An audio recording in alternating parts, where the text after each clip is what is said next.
All right, reading the Bible from front to back. This is Kelly. Thanks for joining me. Well, really, not a lot of people join me, but that's okay. I'm doing this for myself, right? All right, Genesis chapter 30.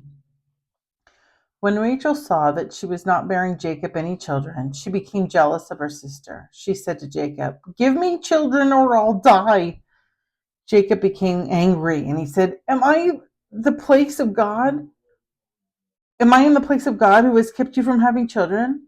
Then he said, Here is Bela, my servant. Sleep with her so that she can bear children for me, and I too can have a family through her.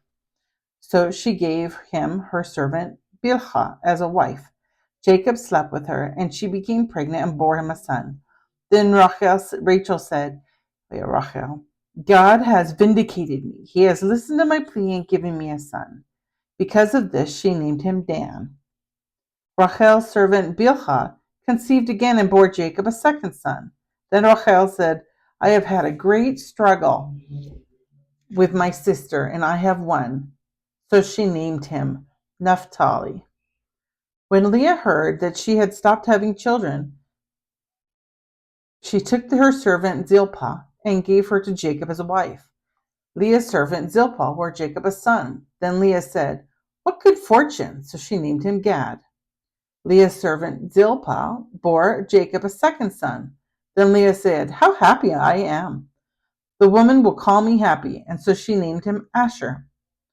During wheat harvest, Reuben went out into the fields and found some mandrake plants, which he brought to his mother Leah.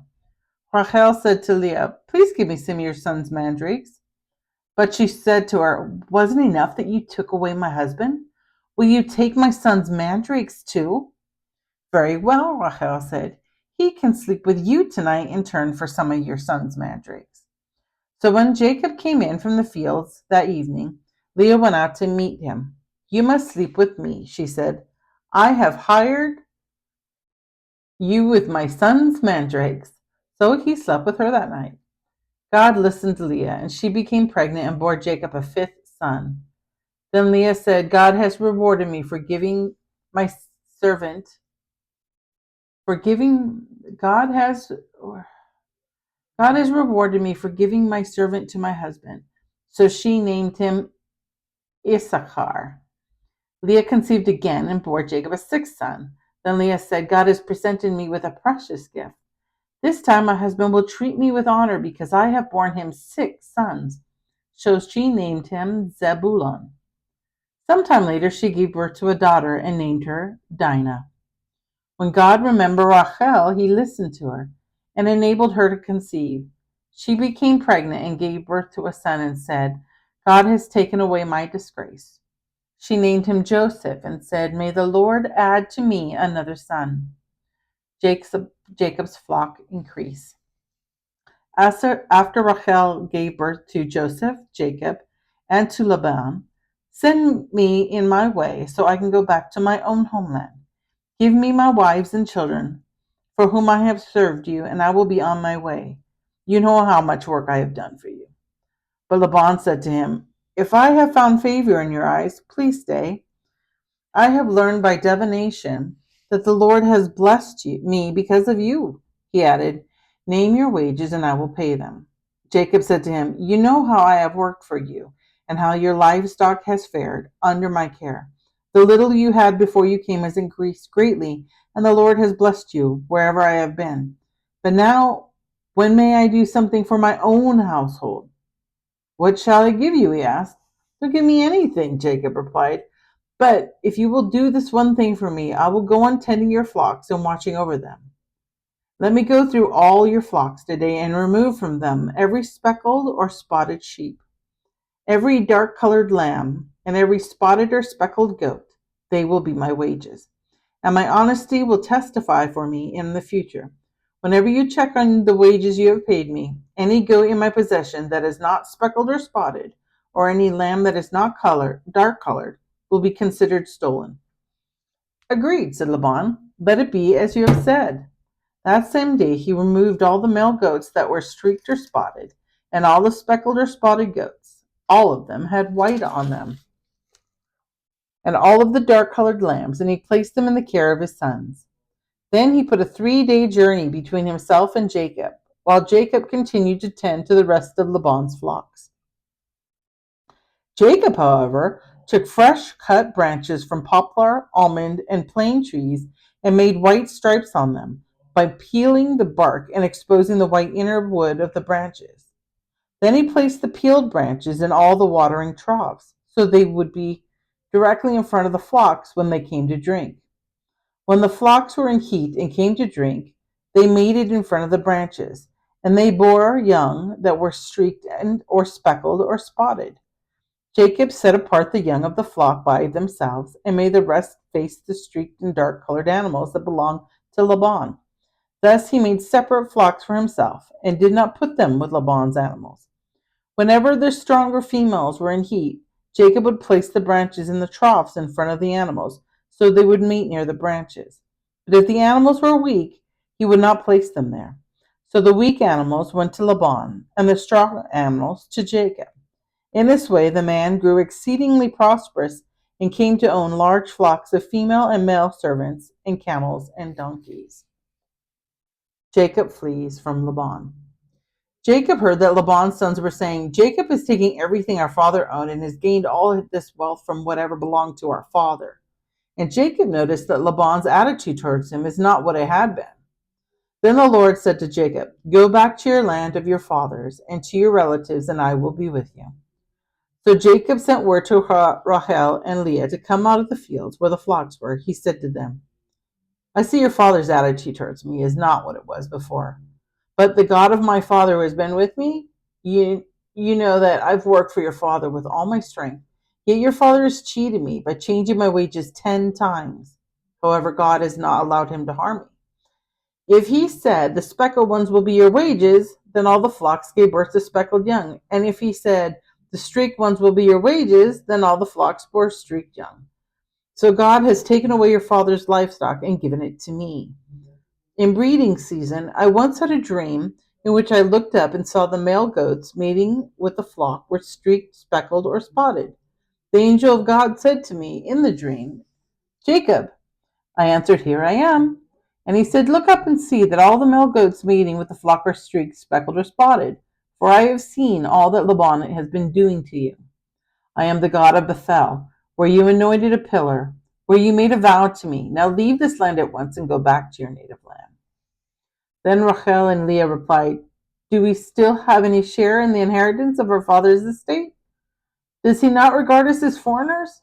Not only has he sold us, but he has used up what was paid for us.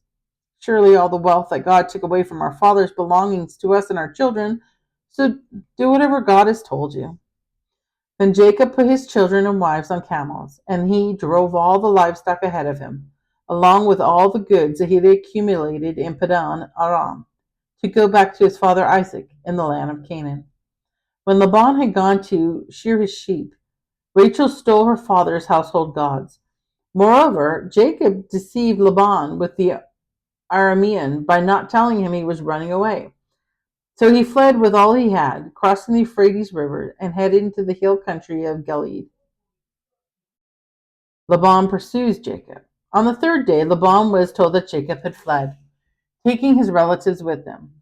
He pursued Jacob for 7 days and caught up with him on the hill country of Gilead.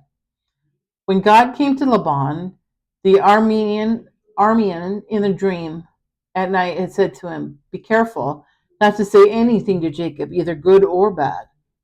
Jacob had pitched his tent in the hill country of Gilead when Laban overtook him, and Laban and his relatives camped there too. Then Laban said to Jacob, "What have you done? You deceived me, and you carried off my daughters like captives in war. Why did you run off secretly and deceive me? Why didn't you tell me, so I could send you away with the joy and singing to the music of timbrels and harps? You didn't even let me kiss my grandchildren and my daughters goodbye. You've done a foolish thing. I have the power to harm you. But last night, the God of your father said to me, 'Be careful not to say anything to Jacob, either good or bad.' Now you've gone off because you long to return to your father's household? But why did you steal my gods?" Jacob answered Laban, "I was afraid because I thought you would take your daughters away from me by force. But if you find anyone who has your gods, that person shall not live in the presence of her relatives. See for yourself whether there is anything of yours here with me, and if so, take it." So Jacob did not know that Rachel had stolen the gods. So Laban went into Jacob's tent, and into Leah's tent, and into the tent of the two female servants, and he found nothing. After he came out of Leah's tent, he entered Rachel's tent. Now Rachel had taken the household gods and put them inside her camel's saddle, and was sitting on them. Laban searched through everything in the tent, but found nothing. Rachel said to her father, "Don't be angry, my lord, that I cannot stand up to your presence. I'm having my period." So he searched, but could not find the household gods.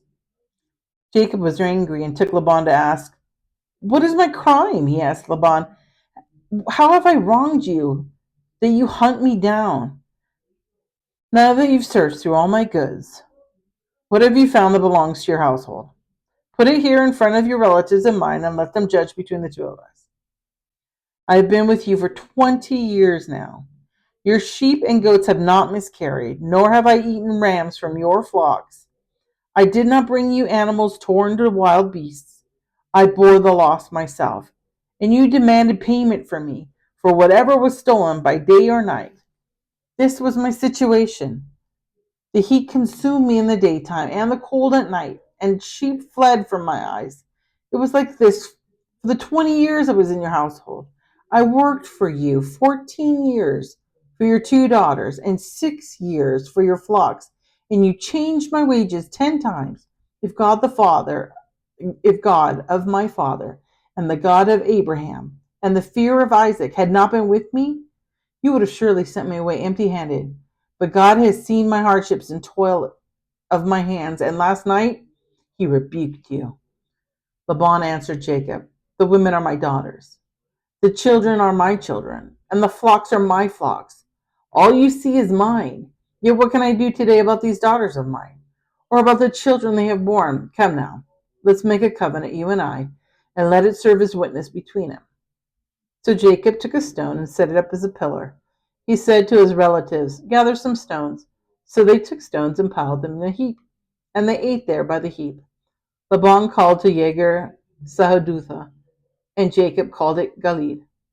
Laban said, "This heap is a witness between you and me today. That is why it is called Gilead. It will also be called Mizpah, because he said, 'May the Lord keep watch between you and me when we are away from each other.